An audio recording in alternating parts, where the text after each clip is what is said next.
Ano-ano ang mga palatandaan na nagsimula na ang tribulation time? Unang-una ay dapat nating tandaan na ang kapighatian ay may tatlong antas. Ito ay sinabi ng ating Panginoong Hesus sa Matthew chapter 24 noong inihayag niya sa kaniyang mga alagad na nagtatanong tungkol sa katapusan ng mundo at sa kaniyang muling pagparito. At ito ay kaniyang inihalin tulad sa isang babaeng manganganak kung saan habang papalapit ang araw ng panganganak ay mas lalong tumitindi ang sakit na nararamdaman. Kaya kung tingnan natin ang buong sagot ng Panginoon ay makikita natin itong tatlong antas ng kapighatian. Ang unang antas ay makikita natin sa verse number 8 kung saan sinabi niya ang pasimula ng kapighatian o the beginning of sorrows. Pangalawa ay makikita natin sa verse number 9 yung sinabi niyang kapighatian o tribulation. At ang pangatlo naman ay nakasulat sa verse number 21. Diyan sinabi ng Panginoong Hesus ang matinding kapighatian o Great Tribulation. So yan po ang tatlong antas ng kapighatian, mga kapatid. The beginning of sorrows, tribulation, at the Great Tribulation. Kung saan, kung napansin natin, tumitindi ang intensity ng paghihirap ng mga tao sa mundo sa huling mga araw. Ngayon ang tanong, nagsimula na kaya ang kapighatian o tribulation time? Kung titignan natin ulit ang mga sinabi ng Panginoong Hesus sa chapter 24 verse number 6 sa Mateo, makakarinig kayo ng mga labanan at makakabalita ng mga digmaan sa iba't ibang dako. Ngunit huwag kayong mababahala dahil talagang mangyayari ang mga yun, bagamat hindi pa yun ang katapusan ng mundo. So sabi ng Panginoon, makakarinig kayo ng mga labanan at makakabalita ng mga digmaan. Ngunit sabi niya, hindi pa yun ang katapusan ng mundo, sapagkat sa verse number 7, ang sabi ng Panginoong Hesus, maglalaban-laban ang mga bansa at gayon din ang mga kaharian. Magkakaroon ng tagutom at lilindol sa maraming lugar. So alam natin na itong sinabi ng Panginoong Hesus na ito ay nangyayari na sa kasalukuyan. Dahil hanggang sa ngayon ay patuloy pa rin ang digmaan ng Russia at Ukraine na pinangangambahang aakyat pa ito sa mas matinding digmaan ng mas malalaki at mas makapangyarihang mga bansa tulad ng US at China at sa kani-kanilang mga kaanib. At ang sabi ng Panginoon sa verse number 8, ang lahat ng mga ito'y pasimula pa lamang ng mga paghihirap.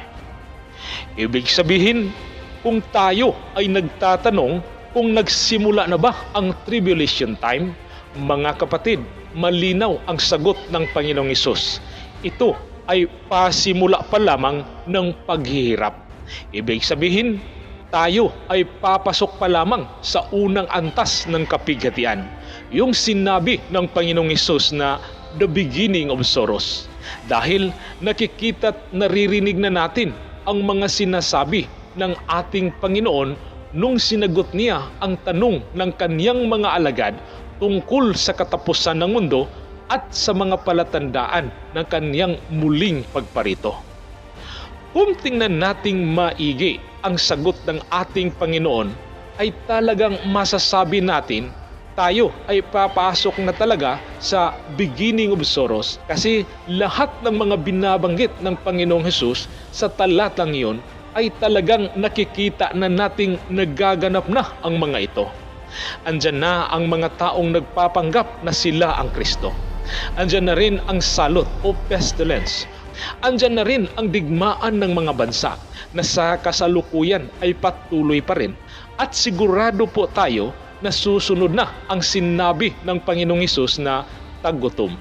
Maraming bansa na ang nangangamba at naghahanda sa paparating na economic recession na sinasabing mangyari sa katapusan ng taon o di kaya'y sa unang bahagi sa susunod na taon. Sabi ng mga dalubhasa, ito raw ay resulta sa sunod-sunod na mga sakuna na nararanasan sa buong mundo, tulad ng global warming at mga digmaan.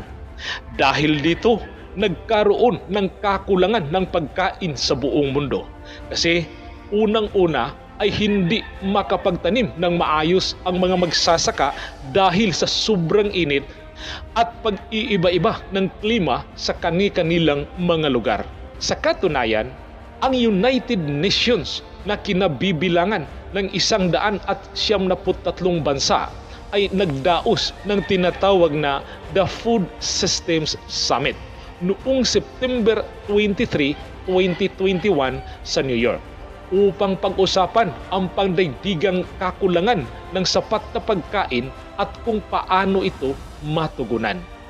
Pangalawa, kakatapos lang natin galing sa mga lockdowns na pinatutupad halos lahat ng mga bansang lubhang apektado ng pandemic sa buong mundo. At dahil dito, tumigil ang ikot ng ekonomiya ng mga bansa kasi napilitang magsara ang maraming pagawaan at bukod pa dyan ay kailangang bigyang pagkain ng gobyerno ang mga mamamayan resulta ng pagkalugi ng pamahalaan. At pangatlo, ay alam nating hanggang sa ngayon ay patuloy pa rin ang digmaang Russia at Ukraine na nagdudulot ng biglaang pagtaas ng mga bilihin, partikular na ang mga pagkaing binibili natin sa merkado. Kaya pinangangambahang babagsak ang ekonomiya sa buong mundo anumang oras kung hindi mapigilan ang digmaang ito. Kaya mga kapatid, tunay at totoong-totoo po ang mga sinasabi ng ating Panginoong Hesus tungkol sa mga pangyayari sa huling mga araw. Kasi yan ay nakikita at nararanasan na natin sa ngayon.